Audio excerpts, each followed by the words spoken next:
Okay, let's get started. Hi, everyone. I'm glad you could be here. You are looking at the fourth in a series of 6 webinars focusing on modernization, both in open system and mainframe environments. We're going to do some introductions and housekeeping.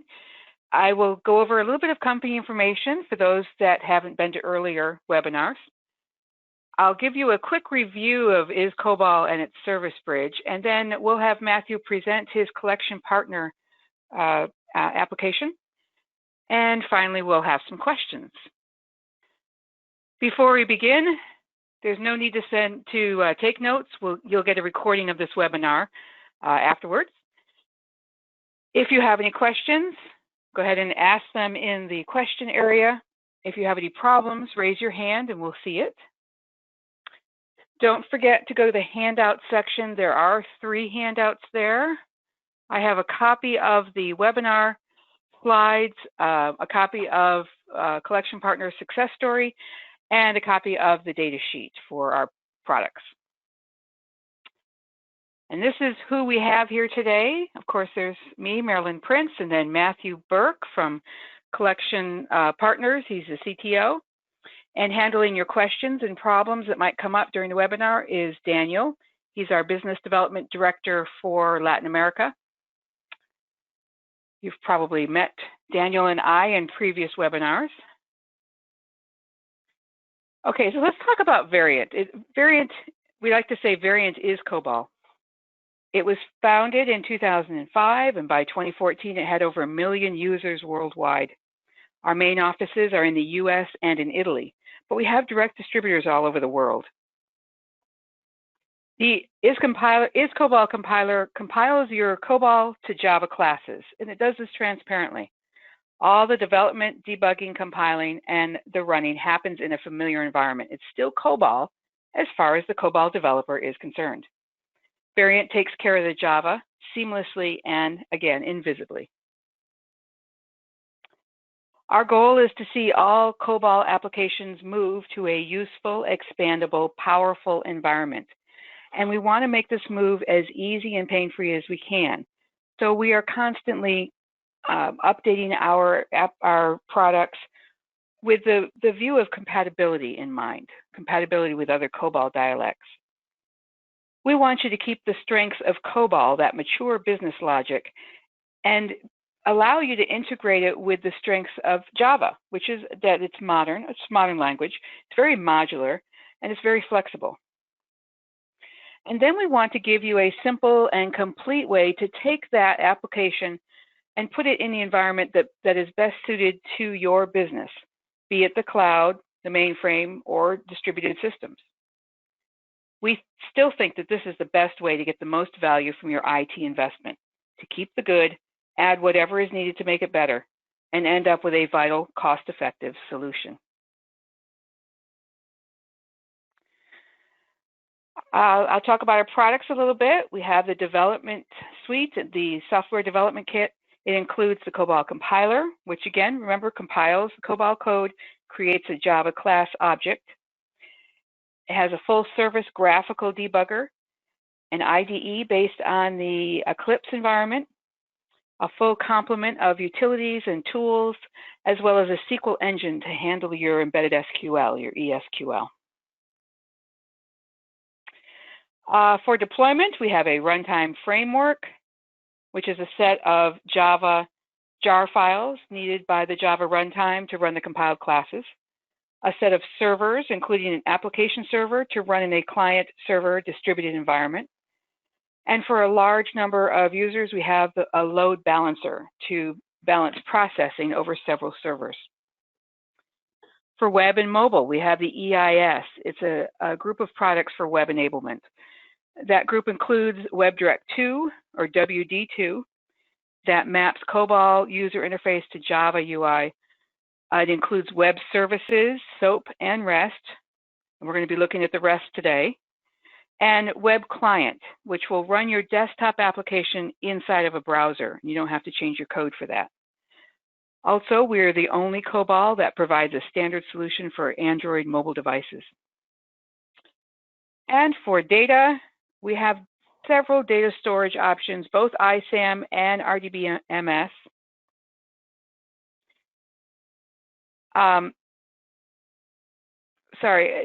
So the database bridge, which we call the EasyDB, it generates a bridge program to convert your COBOL standard file I/O statements to SQL statements. So you could access any relational database without changing your code. And then isCOBOL UDBC is a JDBC ODBC solution. It gives a relational database access to your COBOL data files. And the product Veryant has that isn't on this list, again, is the excellent technical support department. We have decades of experience, and we're structured in a way that gives us the ability to give every customer personalized service. Now, before we look at Matthew's application, I want to review the isCOBOL Service Bridge. It's a utility that generates a COBOL program. It uses object-oriented programming in this generated program, and it maps incoming JSON or XML from a requester written in a different programming language to COBOL data, and it passes it to your COBOL program. It also maps the returned COBOL data to JSON or XML and passes it back to the requester.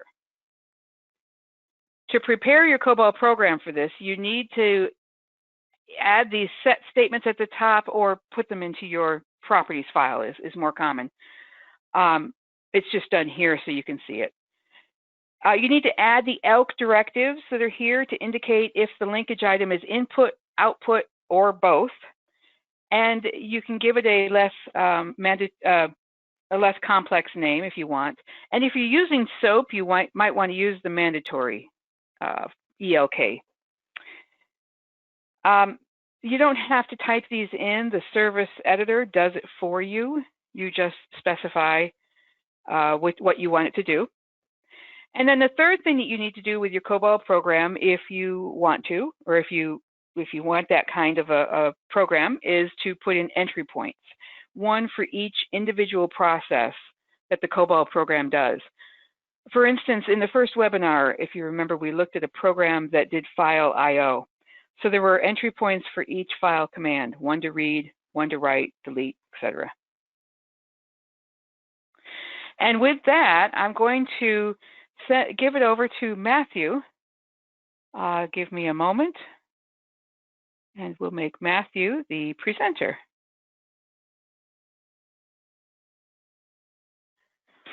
And he'll share his screen, and we'll be able to see the work that he has done. Go ahead, Matthew. Matthew, we can't hear you. Can you hear me now? Oh, there you go. Very good. Thank you. Perfect. Good morning. And can you see my screen? Yes. Okay. Good morning, everyone. Thanks for joining. So, to give you a little bit of an overview of what we've been able to build with our COBOL application, our legacy application was one that had a lot of our user interface elements very intertwined with our business logic. So when we were developing our application, we decided to essentially extract out all of our business logic layer and rewrite that code and clean it up and build an API using the EIS functionality. And then we connect with those using our React JavaScript written front end. So I'm going to start by taking you through one example of an API endpoint that we have written and what sort of functions that you have using isCOBOL and how we utilize it and what strategies I take. So as Marilyn had mentioned about the ELK statements, those allow you to define different names, your input or output method. So here's an example for one of our applications and one of our endpoints of our linkage library. So this program essentially just interfaces with one of our database tables, and it allows you to pull a specific record, pull all the records, and delete a record or create a new one or update. So here's our linkage library, and on this group item, you've I've given it a master name of banks. So this object name in the web service response will be called banks. Then I've got a couple input-only parameters here. So what this allows me to do is send a request with bank ID as a field name, and then whatever data is paired with that name, it will then enter into this linkage field through the REST bridge. Then here I have an example of an array. So this is how we return the records and accept update and create statements, is through this array. And so what I've done here as well is built a dynamic array, and that allows us to not have to set a specific size to the array so that we could send one or retrieve one and not have a bunch of empty objects in the response as well. So again, these ELK statements, they allow you to give a name to the object name, the field name, instead of the default name, which would be based on the variable name here. So here is the linkage library. Now in the source code itself, one second, I'm being asked to zoom in on my screen. Let me see what I can do to improve the resolution.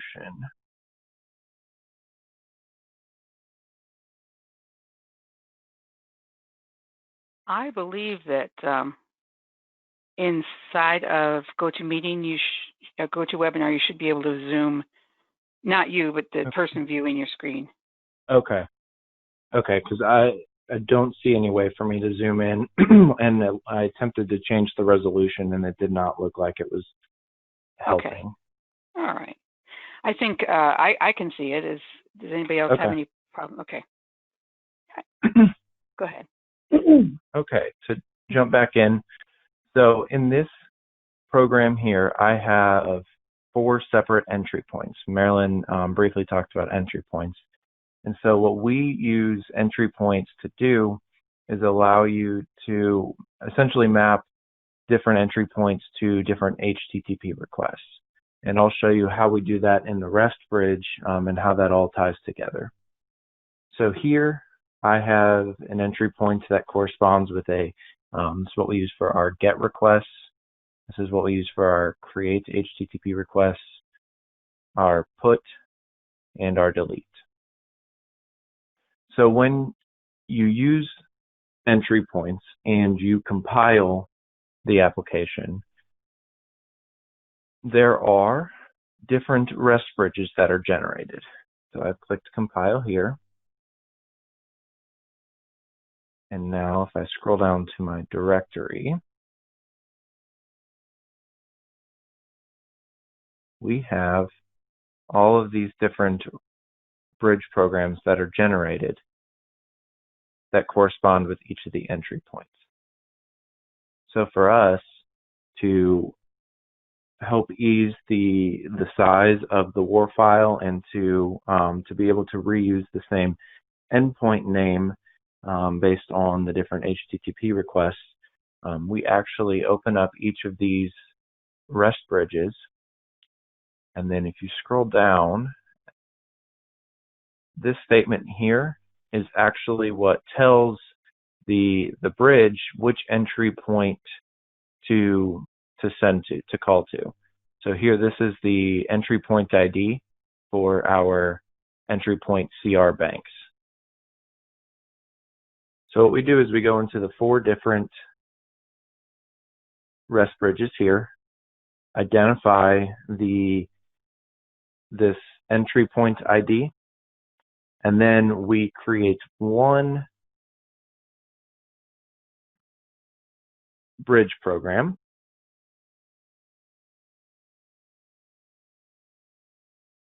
And in that bridge program, we have one evaluate statement here. So what we do here is we say, if the HTTP request was a post, use this entry point.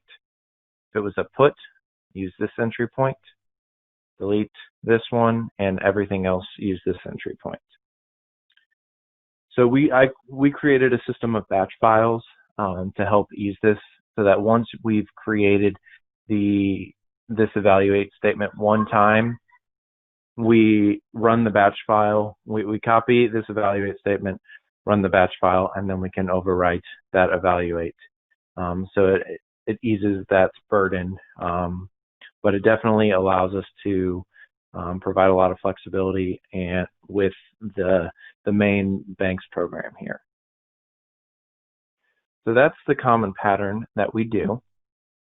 And I will show you an example of how that works in practice.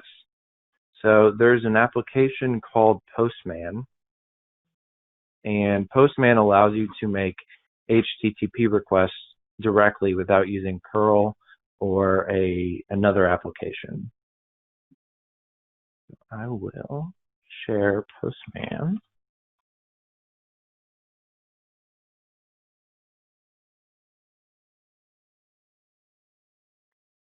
And to use Postman, I have to fetch a token that we use to secure the API, so that you don't have a free form and free access to that. There we go. So now I am in Postman. I will go to the bank request. So now, as mentioned, these different HTTP requests correspond with our different entry points. So when I make a GET request, let's see, I need to switch my environment.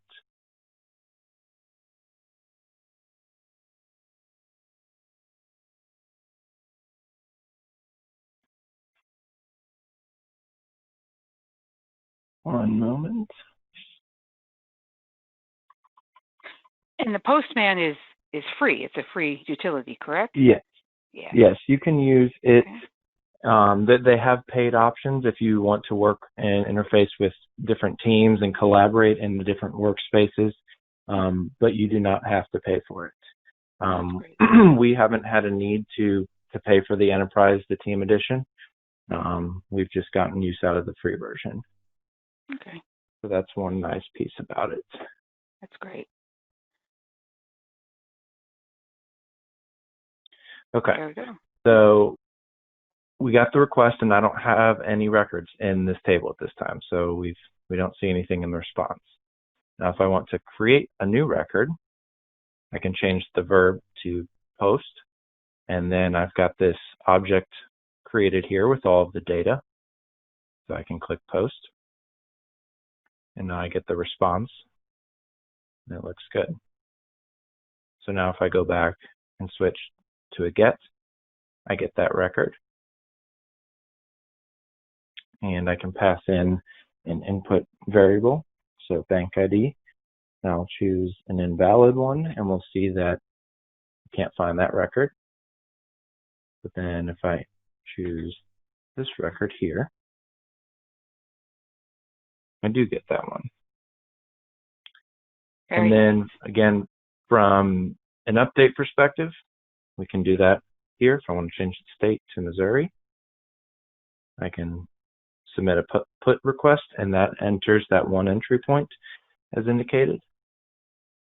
And then if I want to delete, I can do that.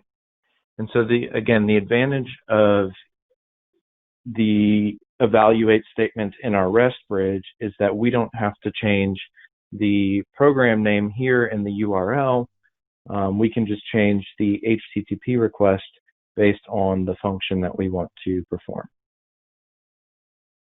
Okay. So that great. is how we use Postman and how you can interface directly with the API.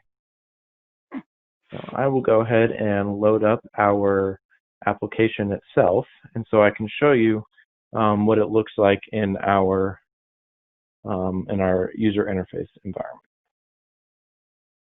Great.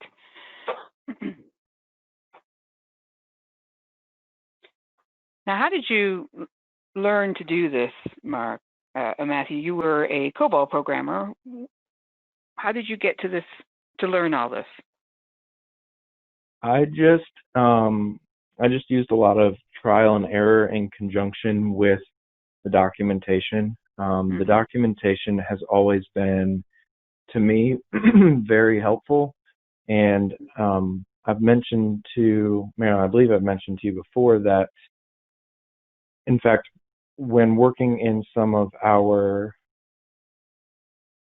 legacy application, which is still written in another version of COBOL, I would actually use the Veryant documentation to help me there if I had any questions, just because of how good and thorough that documentation is and how easy it is to work with.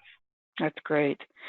And compatible, I suppose, with the the other version. Yeah, that's great. That's very good looking. So as you're seeing here now on the screen share, this is our application. It's written in React JavaScript, but all of the data, all of the business logic layer, all of that is written in isCOBOL, and we interface with the data using the Tomcat server using an API connection. So I will take you to that bank menu that I was working with. So I can add a new record, and I'll just put a couple brief data points in here to show. So I created that record.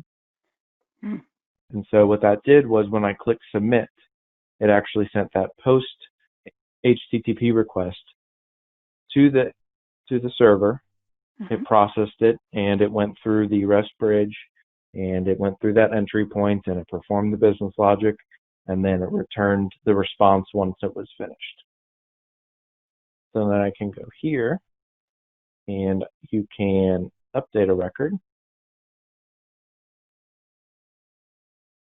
One moment. You can also delete and just review the records that show up there as well. All of those HTTP requests that I showed you in Postman, that's all the user interface layer is doing as well. It's just done through the application layer instead of directly through the Postman layer.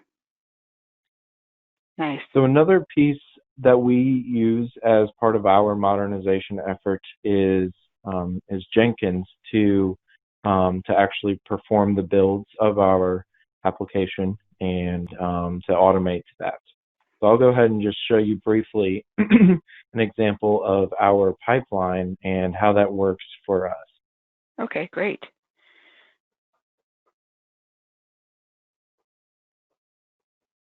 So what we've done, the way I work is I'm just very organized. I like to compartmentalize the different steps in the process.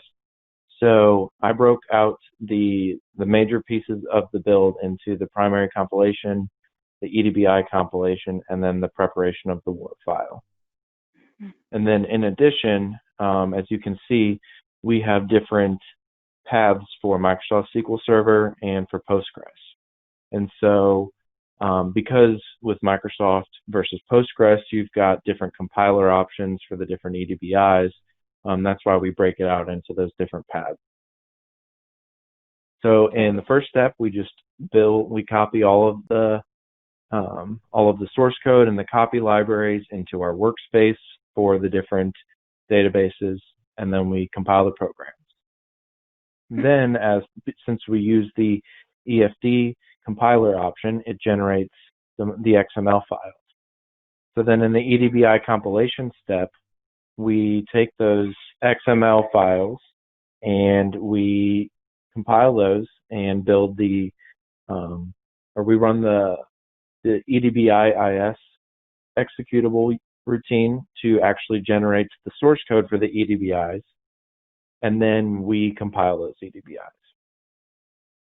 And then lastly, in the prepare the WAR step, we take the classes from the primary compilation and the EDBIs, and we package that up into the WAR file, which is actually what you are deploying in Apache Tomcat so that you can run your Cobol application, your isCOBOL application.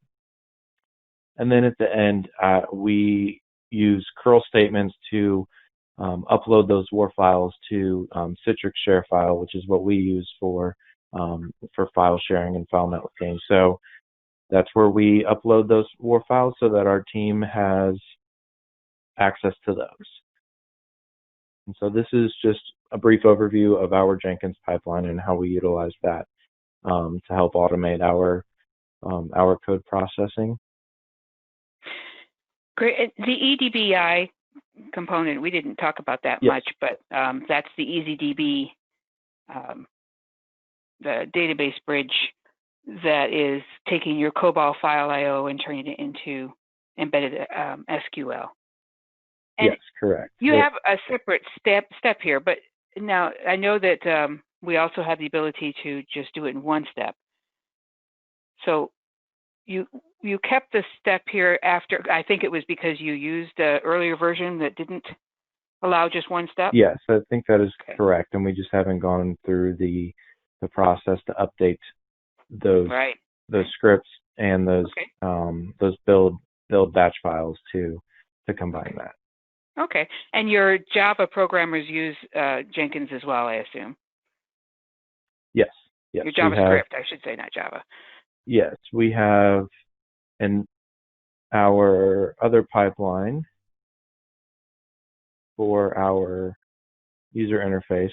So it's a bit simpler just because it is a JavaScript application.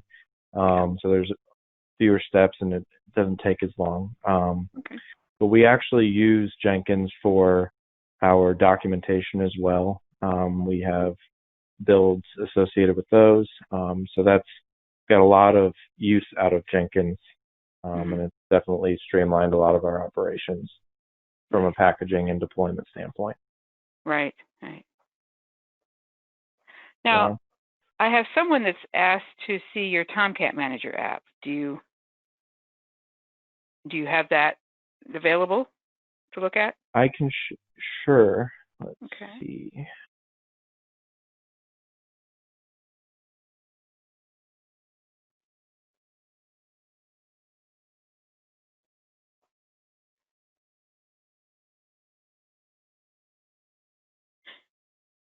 And it's nice that you have all these nice looking screens and you don't worry about the screens at all, do you? It's all the JavaScript guys that, you just have to oversee. Well, I actually taught myself JavaScript in the fall, and so now I do both. Oh, that's great. So I'm having an issue with attempting to open up the GUI administrator of Tomcat at the moment. Okay, all right. So that's okay. It's nothing unusual though that you're doing in Tomcat, right? It's just no. It's very simple. You open it up and you deploy the WAR and off you go. Okay. Correct. Good. And I can show too. We just recently implemented the URL routing filter as part of our. So I can open up that sample source code and just show what we do to and what options there are with that routing. All right, great.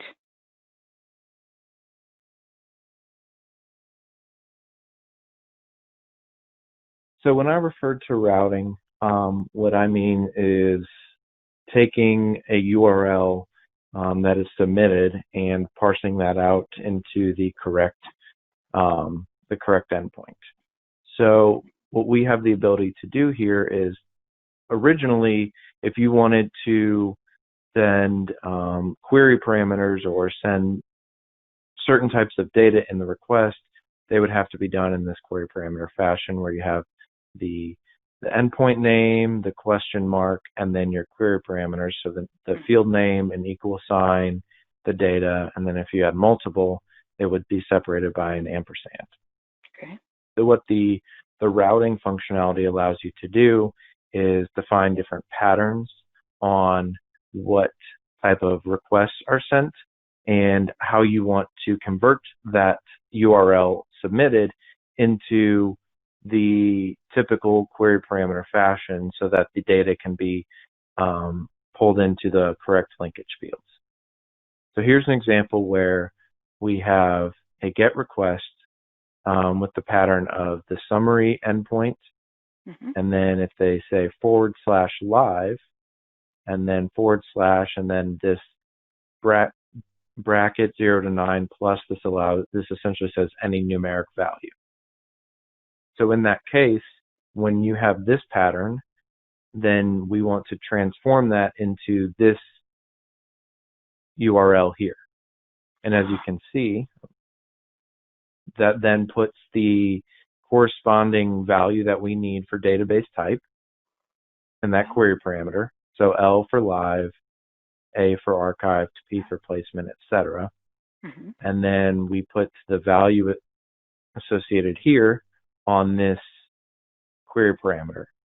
And so now, once we've created these different routes, you add a filter to your web XML file, which I can show you after I finish here. I can show you what you need to do to add this class as a filter. But then when we submit this request in this format, the filter takes the HTTP request and the URL, and it transforms it into this format, and then it sends that to the bridge, and then it does its thing and parses to the main application and entry points as usual. So this is a nice functionality to really help you build cleaner URLs that your applications can use. Oh, okay, good. So I will go ahead and briefly show what the web XML file looks like. Very simple.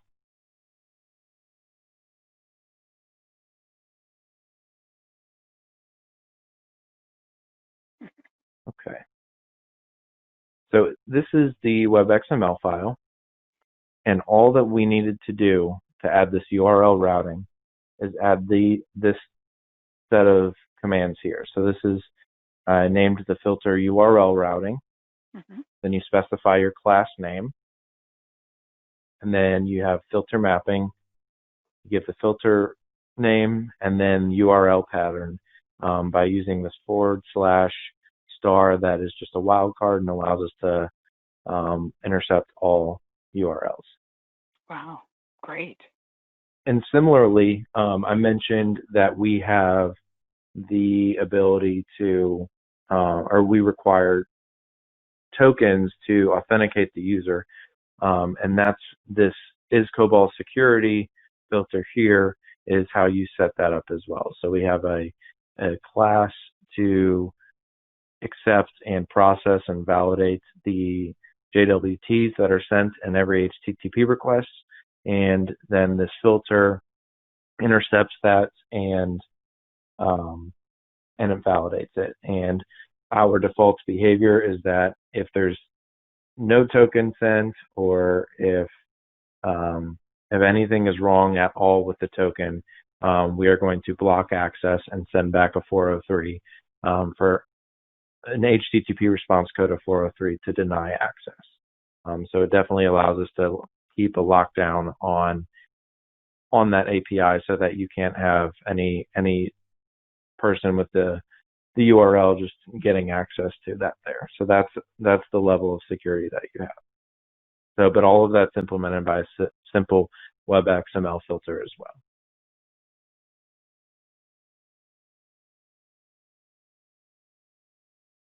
And that's about all of the different aspects of our application and how we utilize isCOBOL for our modernization effort. Okay, wonderful. I think that to be a great time for questions while we have your screen up. Okay. So let's see. Let me go back to that. I know, and I've got a few here. All right. One is asking, do you use SVN, so subversion, some kind of code versioning? we use GitHub. So our IDE is linked to that repository. So I use you can see this, I don't know if you can see, it's very small, but there's this arrow on the folders here. And so I have set up my IDE with linked resources. And so I link all of these source folders and my copy library folders to the repository on my machine. And so as I am changing the source code here in the IDE, it's changing it on the file system, which is my local version of my repository. And then we use the git commands to manage that. That was one of the earlier phases of our modernization effort too, was implementing GitHub, and it's been great, and I highly recommend it. I don't know much about Subversion, just that we looked at it initially and ended up going with GitHub. Okay, well that's good. Yeah, I know we have customers that use both, but not both at the same time, but one or the other seems to be about evenly distributed. So, I have someone say that, do you like the IDE? I do. I will admit that it took me a little bit to get used to some of the different ways it works from my old IDE. There were some shortcuts that I was just used to, and I just had to learn different shortcuts. But now I'm very, very used to the Veryant IDE, and there's very little that is a nuisance to me, if any. I have no problems with it at all. Great. All right, and another one is asking about performance. Are there any performance problems with the different setup between the COBOL and the JavaScript? No. We haven't had. We're definitely going through our different levels of performance testing at this point, and I think if we ran into any issues there, I think that's where we would explore the isCOBOL load balancer. There's so many different layers of load balancing that can be used for this type of application that there's plenty of options there. And one thing too that we did to help improve performance was, because to start we just used everything through the database bridge. All of our file operations, whether it was a report or simple interfacing with data, everything was done using the database bridge, the EasyDB functionality. And so over the last year, we have identified certain reports that were slower than we thought they needed to be. And so what we did was, instead of using the typical start, read next flow of a COBOL application, we rewrote the report using eSQL. And so it was a much, much faster process because we were able to implement complex select statements and build very refined cursors based on the type of data that we're wanting. And so it definitely improved performance there. So that was one pretty simple way that we were able to improve that. Okay, great. I have a question. How difficult was it to go from non-object COBOL to object COBOL? I think they mean object-oriented COBOL. Right. So there's been very few instances, this URL routing program and our token verification program, those are the two instances of object-oriented COBOL that we use. And when I first dove into the security, the token verification one, I hadn't really worked with even JavaScript like I do now. So it was a little bit of a different mindset. I think if you have time to or if you're used to object-oriented programming other than or outside of object-oriented COBOL, I think that it would flow pretty easily. For me, the way that I think is I identify the patterns and kind of pick it up there. But now that I'm used to it, it's really not too difficult at all. Okay. All right. And someone asked, do you use the service editor or do you code your ELK statements yourself? For me, it's faster to just pull up a linkage library and type the ELK statements myself. Yep. I think when I was first getting used to it, at the very beginning, I used the service editor, and that helped me, especially when I was trying to understand how everything affected the linkage library differently. I would use the service editor, and I would kind of make some tweaks in the service editor, look at the linkage library, and see how it affected the linkage. And then from there, I just decided that it was quicker for me to write it myself. And then the documentation's great too. So if I ever need a function or want to do something differently, or something's not working as expected, I just go to the documentation, and it almost always answers the question. And if not, the support team is very quick and thorough on helping. Thank you. Excellent. It looks like we are out of time. So thank you, Matthew. Okay. I'm going to take the presentation back.